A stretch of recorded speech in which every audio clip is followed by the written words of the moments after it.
Hey everyone, how you doing today and welcome back to my channel. Now today we're going to be talking about The Last of Us, and I'm sorry I've been MIA, but I needed some time of content, you know, stuff happens. The Last of Us episode 1 came out. I'm going to be spoiling episode 1, but I won't spoil the further episodes because it's basically the game, but I won't spoil it, just episode 1, right? Episode 1, The Last of Us was absolutely perfect, and I'm talking perfection.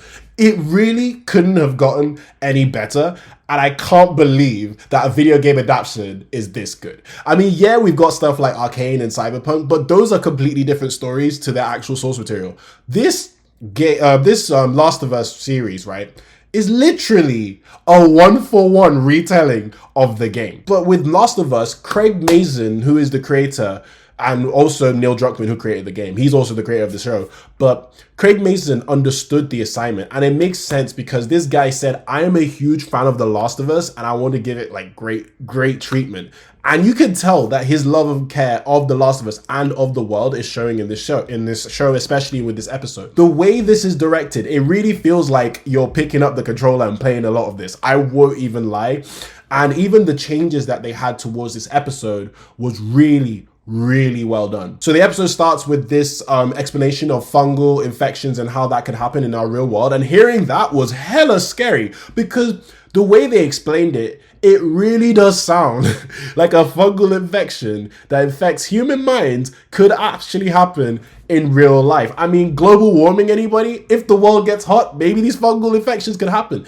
And the way they did it, it was very HBO. I won't even lie, it was very HBO, but it was so damn good because it added extra context to the world of Last of Us that I didn't think I wanted or needed, but now I like. Do you see what I'm saying? And that's what this episode did a lot. And with the stuff that actually is one-for-one from the game, yeah, it's literally one-for-one. I'm talking lines, I'm talking movements, I'm talking even the way they are is just so one-to-one. And I have absolutely no complaint because people, some of the critics have been saying, oh no, why is The Last of Us too faithful for the game? You're just putting the game in TV. That's what I want. Like, that's exactly what I want. Why fix something that ain't broken? I want the story that I love and care about, one of the best stories ever written, one of the best games ever made, in a live action format. That's literally it. And Craig Mazin understood the excitement. And of course, maybe the help of Neil Drukmann also helped because when you have the game's creator, you can't really mess it up, right? The guy is literally there, hand by hand, telling you, hey, that's not really how we do The Last of Us. So it was really hard to mess up royally, but I'm just proud with how they've not only translated the game, but they're actually trying to make it better, which I have to give nothing but praise for. Also, with the casting, oh my God. Pedro Pascal is Joel. Pedro Pascal, see, when I heard he was Joel, I knew he would kill it. He's an incredible actor. I mean, when you're the man who can be the best part and be an actual, like, the only good part of Wonder Woman 1984, you know you're talented. I'm sorry. You know you're talented. Seeing him here, I knew he would kill it, and he absolutely killed it. He is Joel. Like, he did it. And also, Bella Ramsey is Ellie. So I want everybody who criticized this girl, this poor little girl, as soon as she got announced as Ellie, people were criticizing her, saying, oh, she doesn't look like Ellie. Apologize, because she acts like Ellie. Also, the other characters, Tess, done very well. Tommy, done very well. Sarah, man, we need to talk about Sarah for a bit. In a good way, not in a bad way. Man, Sarah's, obviously spoilers for the episode, but you should have known that by now. Sarah's death is probably one of the most traumatizing things I've seen in gaming. And I wouldn't say traumatizing like, oh my God, it's scary. It's traumatizing as it's so damn heartbreaking.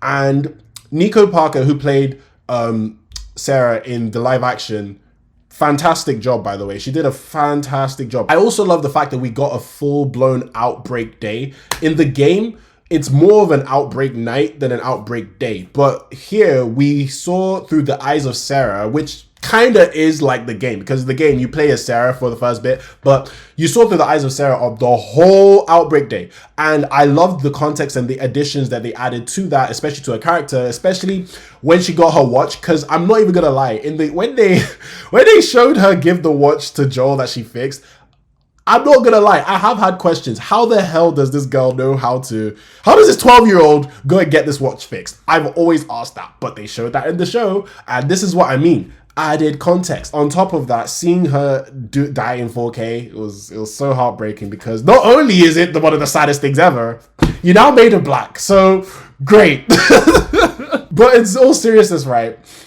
She killed it as Sarah, especially with all the backstory. I really believe that, okay, you legit had a life, not just this girl that just woke up in the night and died. So that was really well done. Also, the direction was absolutely fantastic. Oh my God. The outbreak, the night in the outbreak day, it's still one of the craziest things I've seen in gaming. Because I remember when I picked up the pad and you're literally running through this crazy outbreak day, you're just like, oh my God, oh my God, oh my God. It's just hella chaos is going crazy, right?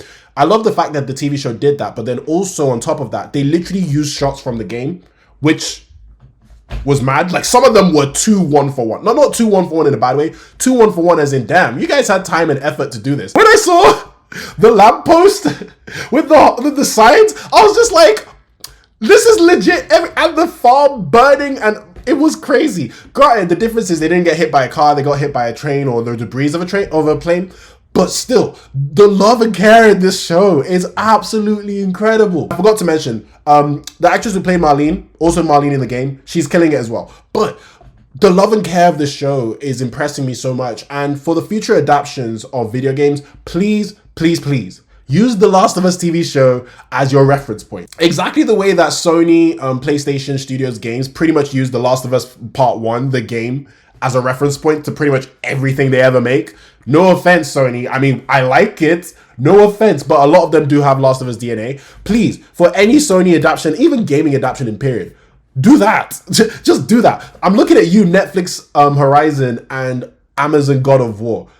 Do not mess this up. Just tell the same story, please, and just follow suit like The Last of Us. I am begging you, because they're doing an absolutely fantastic job, and I'm super excited for the rest of this season, man. And even now, I actually want to play the game again. That's what this episode did to me. I want to play the game again. Opening credits as well. Oh my God, beautiful, beautiful. Like, bro, that's all I can say about this show. Like, it was just, this episode was literally perfect. Like, what can you do to make this better? And then what makes this even more enjoyable is the fact that people that have never played The Last of Us are going to experience one of the best stories. One of the best stories.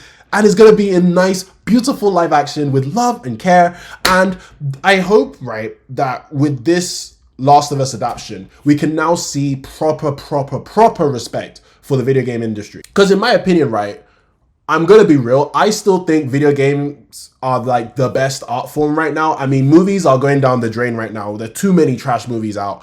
Anime's getting there. Obviously, I don't read books, so maybe I'm wrong in terms of books. I mean, books never die, so maybe it's books and I'm just being wrong. But video games, man, they're literally the perfect form of art form, because unlike films, you cannot interact with the characters. So that's why I want to see people who are filmmakers and television showrunners and all that. I want to see your respect for video games.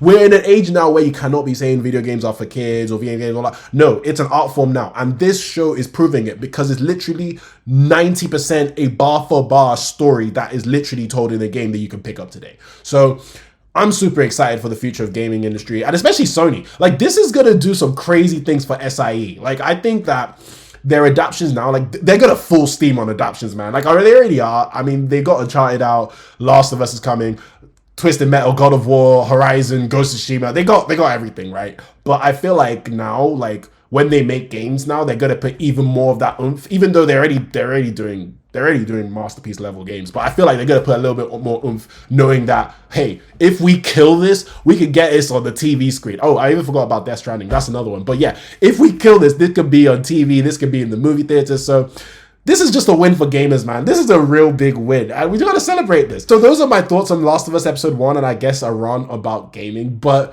did you like it? Did you not like it? Let me know in the comment section. I am open to discussion.